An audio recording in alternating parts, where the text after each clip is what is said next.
G'day coppers, welcome back to the bush.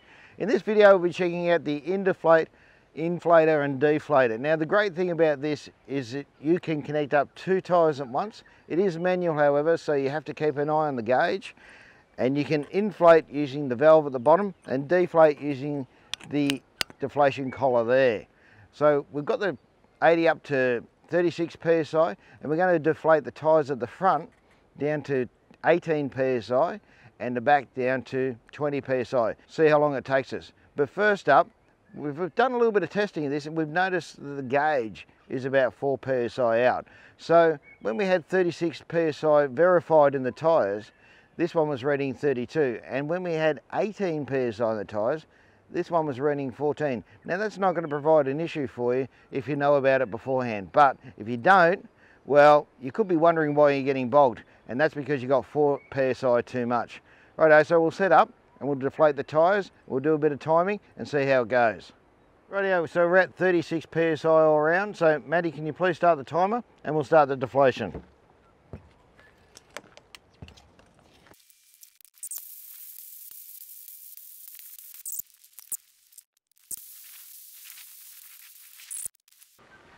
Rightio, so we've come up to 7 minutes in total using the Indeflate to deflate from 36 psi all around to the off-road pressures of 18 psi in the front and 20 psi in the back. And we're ready to go, caps are on, everything ready. Now let's try that with a Jamik Penn Auto 1000 inflator that you've seen in a previous video. Now if you haven't seen that video, by all means, click the link above and check it out. And we'll see how long that takes. Okay, now for the Jamik Penn. So we've got 7 minutes as the time to beat. Let's get into it. Can you start the timer please, Matt? And we'll set the Jamik up to 18 psi.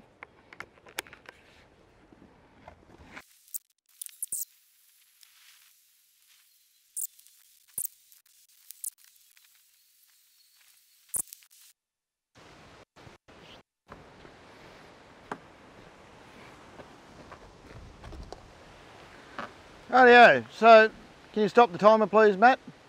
Now the Jamik Penn has taken us from 36 psi all around to 18 psi in the front and 20 psi in the back in 7 minutes and 16 seconds. So almost an identical time to the Indeflate, though of course I didn't have to attend to it. What about a rapid deflator? We'll test that next. And now let's try the old traditional, the ARB rapid deflator. We have to do one wheel at a time, but they do take the valve core out so the air comes out with a great old rush. We do have to attend it though, just like the Indeflate, and of course they will probably be bending down, deflating each tyre, which you don't have to do with the Indeflate, which is an advantage to the Indeflate. Okay, Matt, can you start the timer please? And we'll go from 36 psi to 18 and 20 in the back.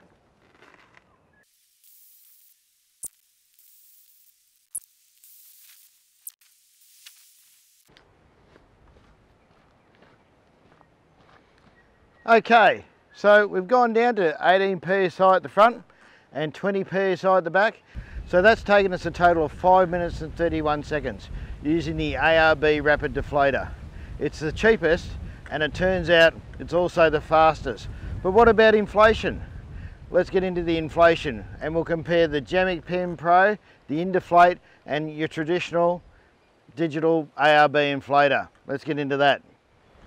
Now when it comes to re-inflating with the Indeflate, you're going to have a traditional inflator as well, because this screws onto the Schrader valve on the bottom. Now once we get going, to have consistent voltage on every test, we're going to have to start the car. But don't worry, I'll save you from the 3-inch no muffler exhaust and I'll fast forward the footage. Let's get into it. Can you start the timer please, Matt?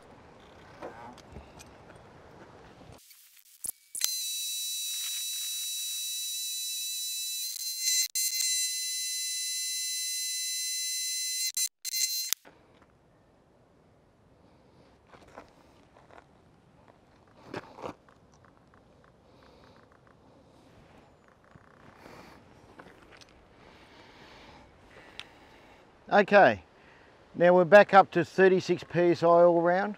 Valve caps are back on. and we're ready to rock and roll. That has taken us a total of 8 minutes to go from 18 psi in the front to 36 psi in the front and 20 psi in the back to 36 psi in the back. 8 minutes. There's our baseline. Let's try it with the Jamik pen and see if we can do any faster. Okay, now let's try the Jamik pen. And we'll change it up to 36 psi. Matt, can you start the timer, please?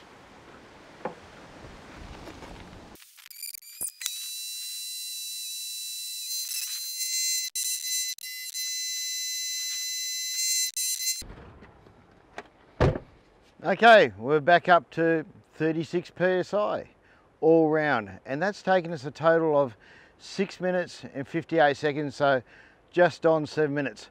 It's taken a little bit longer than the Induflate, though admittedly I didn't have to attend to it other than swapping front to back.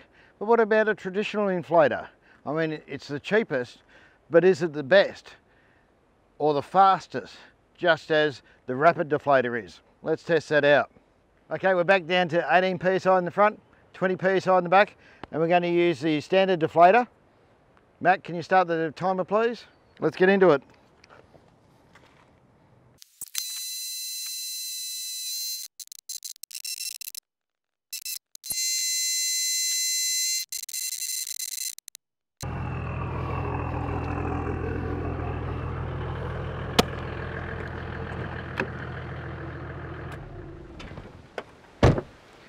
Now, our traditional inflator has pumped up our tyres, front tyres from 18 psi to 36 psi and back tyres from 20 psi to 36 psi in 7 minutes and 56 seconds.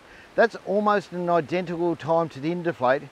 However, the Jamik pen, as far as speed is concerned, has ruled the roost. If you want to know what's fastest, it's the Jamik pen out of the three of those. Okay, so now there are some people who maintain that an issue with the likes of the Jamik pen, which is connected to two tyres, or the Induflate, is if you're not on a dead flat surface, that you'll get different pressures if you air up or deflate off camber, or maybe on an incline or decline when you go to the flat, that the pressures will change.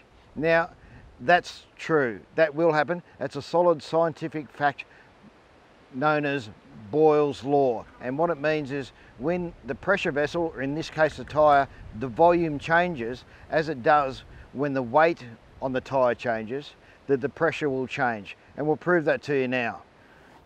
Right, so I'll just jack the wheel up a little bit, and as you can see it's sitting on 5 psi. The reason I've done that is the graduations half a psi each with this gauge, so it'll be easy to see it. Now if we just lower the car, you can see we're now up to 6 psi, and that's 20% increase in tyre pressure from getting extra weight on the tyre. So I'm glad we myth bust that one. You need to be on the flat when you're using an inflator or deflator, regardless of if it's a Jamik pen or the Induflate or a different one when you're airing up and airing down. Rightio, so what do we think in the end? Righto, so let's check out the results and have a look at the graph. As far as deflation is concerned, the Induflate went from our road going pressure of 36 psi down to 18 and 20 psi in 7 minutes even. The Jamik pen, almost as quick in deflation, down to 7 minutes and 15 seconds, so not much in that. However, the Rapid Inflator, the cheapest of the bunch, went from 36 psi down to 18 and 20 in 5 minutes and 31 seconds. We saved a full minute and a half there with the cheapest method we have to deflate. Now, when it comes to inflation, let's check out the graph for that. The Induflate went from our off-road pressures of 18 and 20 psi up to 36 in 8 minutes even. The Jamik pen, however, bet it by a good minute, from 18 and 20 psi up to 36 psi in 6 minutes and 58. We saved a full minute there. And the ARB inflator, so your standard inflator, went from 18 and 20 to 36 in almost an identical time to the Induflate of 7 and 56. So our Jamik pen is the winner there. But that's not the end of it. We have to look at the value proposition. So the Indiflate costs $215, but that's not the end of it. You can't use the Indiflate for inflation and deflation by itself. You'll need an inflator with that. And the ARB inflator we use with that costs $110. So you're up to $325. That's the cost for the full setup. Now the Jamec pen is only slightly dearer. The unit itself is around about $350. You can pick it up on the open market. So much of a muchness. The Rapid inflator is $90, but you'll need the inflator with that, and the inflator is $110. So you're looking at $200 there. So as far as a value proposition is concerned, I would just grab a Rapid deflator and the digital inflator, and that will get you by. However, if you have a little bit more money to spend, by all means go for the Jamec pen. It's automated, so you can set it down and you can do something else, though you will be spending more on that. Now, of course, with both setups, both the Indiflate and the Jamec pen, using multiple hoses, you can get a bit twisted up there, and that's not going to happen with the Rapid deflator and inflator combo. When it comes to would I recommend the Indiflate, I tell you what, it's a hard sell.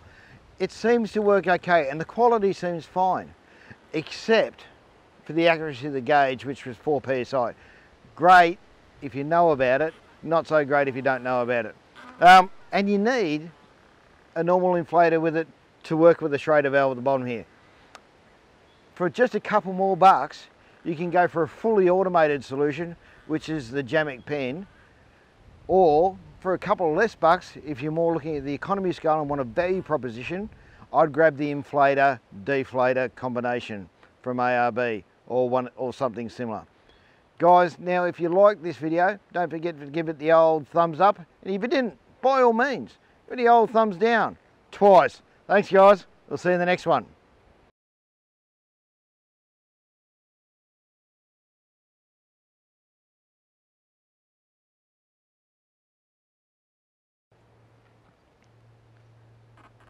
G'day coppers, welcome back to the bush. In this video we're going to be checking out the Rapid inflator deflator. No, is it still coming through in the audio? He hasn't gone anywhere. It's gone like a loop. It's going through. Oh, okay. G'day coppers, welcome back to the bush.